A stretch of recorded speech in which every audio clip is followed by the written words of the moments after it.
Hey everyone, today I'm going to show you how to install a Allwrists cut-to-size integrated strap for either the 62GS model or the Snowflake Grand Seiko model. Right now I have the 62GS cut-to-size rubber strap, and I have a Grand Seiko shun bun right here. So with your strap, you should have gotten a few things. You should have gotten 3 pieces of these straps, one extra just in case you cut one too short.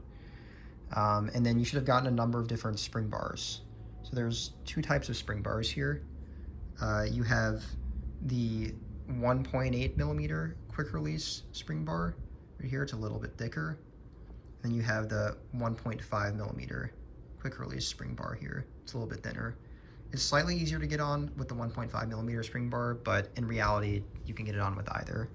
And then also I'm going to show you how to, if you don't like quick release spring bars, how to use your OEM Grand Seiko spring bar. For the 62GS, it's a 21 millimeter spring bar. For the Snowflake, it's 20 millimeters. And then also helpful, you don't actually need this to install either the quick release spring bars, but to take out the spring bars if you want to take off the strap, or if you want to install a standard spring bar, it's really helpful to have a spring bar tool like this. Cool. So to start out, you have your watch right here. It's helpful to put some tape on the underside of the lugs just to make sure that nothing gets scratched up while you're doing this. You can really use any type of tape, it doesn't really matter.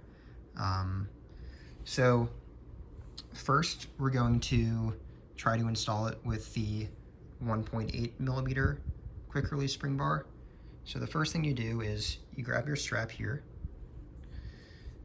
you put the spring bar into the channel like that, put your fingernail on the trigger for the spring bar, get the bottom of the spring bar into the spring bar hole, push the rubber in. So right now you essentially have the spring bar on the outside of the lug. Depress the spring bar so that it's inside the lug, but it's not in the spring bar hole. You have the bottom spring bar in the hole, and right now it's like half seated. So first I'll tell you what won't work, what not to do. So first of all, don't push from like high up on the strap. You're never going to get the spring bar in this way. It's not going to work. Even if you're pushing from the correct area of the strap, which is essentially right here, if you push directly into the watch, it's probably not going to work. You're going to need to push really hard to get it seated. But there is a really easy option essentially that's the optimal way to get this on. So if you see the lug hole, what you're really going to do is you're going to move the spring bar in a U shape, essentially underneath the hole, and try to get it to the other side, like that. And I'll show you it right here. So you want to grab with your thumb right here, essentially almost touching the spring bar trigger. Your index finger is on the other side of the strap, and you're going to want to essentially go in a U shape underneath and then around, and it's in. It's that easy. So we'll do it another time. So from the same angle right here, you go underneath and it's in. You can tell that it's in because the trigger moved up slightly. I'll show you from this angle what it looks like.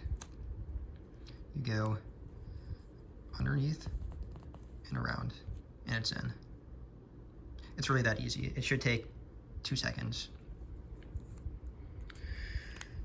So for the 1.5 millimeter quick release spring bar, it's the same general process. It's just slightly easier because you have a little bit more margin for error. So you put the bottom of the spring bar in. Let's get the tape out of the way.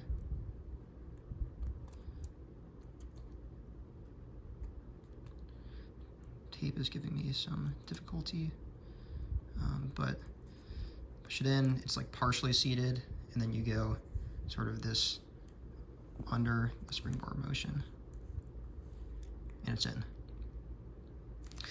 To remove the spring bar, it's also easy. You essentially take the top out, just like to press a trigger, and then take your spring bar tool, make sure that you're on this cylindrical side,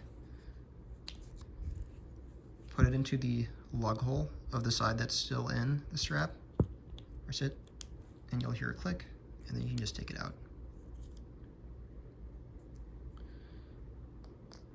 For the standard spring bar, it's also easy. It's essentially the same method that I just followed for the quick release spring bar, but you